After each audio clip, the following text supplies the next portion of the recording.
नमस्कार. तुम्ही ही कथा समजा किंवा रँडम टॉक समजा, पण नीट बघा, निरीक्षण करा. कपाट पूर्णपणे कपड्याने भरलंय, ओसंडून वाहतंय. खूप नवीन नवीन कपडे त्याच्यामध्ये आहेत. काही जुने आवडीचे कपडे सुद्धा त्याच्यामध्ये आहेत. आपण बघतो, पाहतो. सगळ्यांकडे तसे असतात. एक प्रश्न स्वतःच्या मनाला विचारा. काय होत असेल ह्या सगळ्यांचा, या सगळ्या कपड्यांचा आपण नसताना? विचार करा. माझ्याकडे खूप टी शर्ट्स आहेत, सुंदर सुंदर. माझ्याकडे खूप साड्या आहेत. माझ्याकडे खूप चांगले चांगले ड्रेसेस आहेत. विचार करा, कपाटा भरून ओसंडून वाहत आहेत. आपण गेल्यानंतर, हे जग सोडल्यानंतर ह्या कपड्यांचं काय होत असेल? माझ्याकडे एक सुंदर अशी सोन्याची चेन आहे, जी माझी आहे. मला खूप आवडते. खूप मेहनतीने मी ती घेतली. विचार करा, आपण कधीतरी सण आला, कुठेतरी यात्रा आली, उत्सव आला, कोणाचं लग्न आलं, समारंभ आला, तेवढ्यापुरतीच ते घालतो काळजीपूर्वक. विचार करा, आपण गेल्यानंतर त्या चेनचं काय होत असेल? तर हे जग आहे ना, ते अशाश्वत आहे, शाश्वत नाही आहे. आपण ज्या पिढीमध्ये जर राहतो, तेवढ्या पिढीपुरताच आपला संबंध असतो. आपण हयात असताना तेवढीच माणसं, आपल्या सरकम्फरन्समध्ये येणारीच माणसं आपल्याला ओळखत असतात, आपल्याला जाणत असतात. आपल्या भविष्यातल्या पिढीशी आपला काही संबंध नसतो, आणि आपल्या मागच्या पिढीशी. तुम्हाला तुमच्या पणजोबांचं नाव माहीत आहे का? त्यांचं जीवन कसं होतं माहीत आहे का? मला पण माहीत नाही. किंवा आत्ता मी माझ्या मुलीवरती खूप प्रेम करतो, मला खूप आवडते. उद्या मुलीचं लग्न झालं, मुलीला मुलगी झाली, तिला आणि कोण मुलं झालं, त्यांना आणि मुलं पुढे झालं, ही वंशावळ पुढे वाढत गेली. त्या कोणाला माहीत असेल का मी कोण आहे तो? किंवा त्यांना मी तितकाच आवडत असेल का?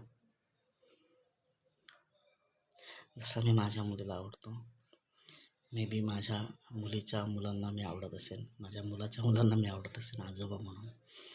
तसाच हे पुढे जशी सरकत जाईल जनरेशन, तसं मी त्यांना आवडेल का? नाही.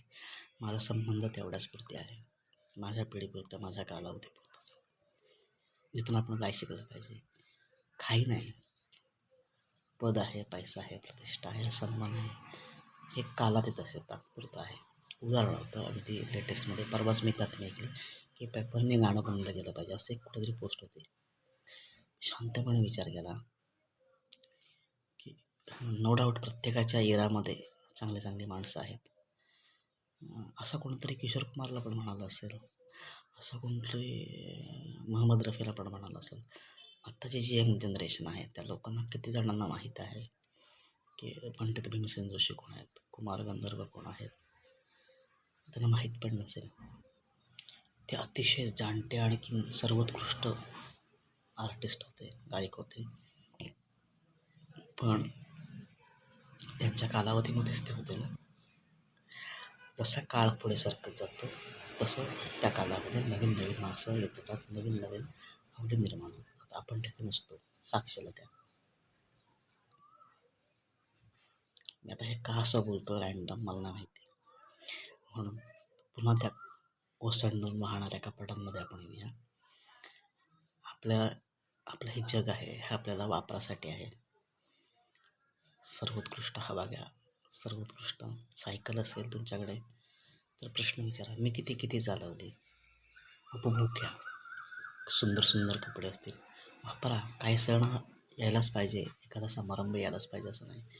छानपैकी कपडे वापरा, उपभोग घ्या. काय खावंसं वाटलं, उत्तम खा. विचार करू नका तेलकट आहे, तुपट आहे, तळकट आहे, काही नाही. नियमित व्यायाम करा, शरीर तरुण ठेवण्यासाठी प्रयत्न करा. आता तुम्ही 50 झालात, 60 झालात, तर 60 सारखेच दिसणार, पण हेल्दी राहू शकतो ना आपण.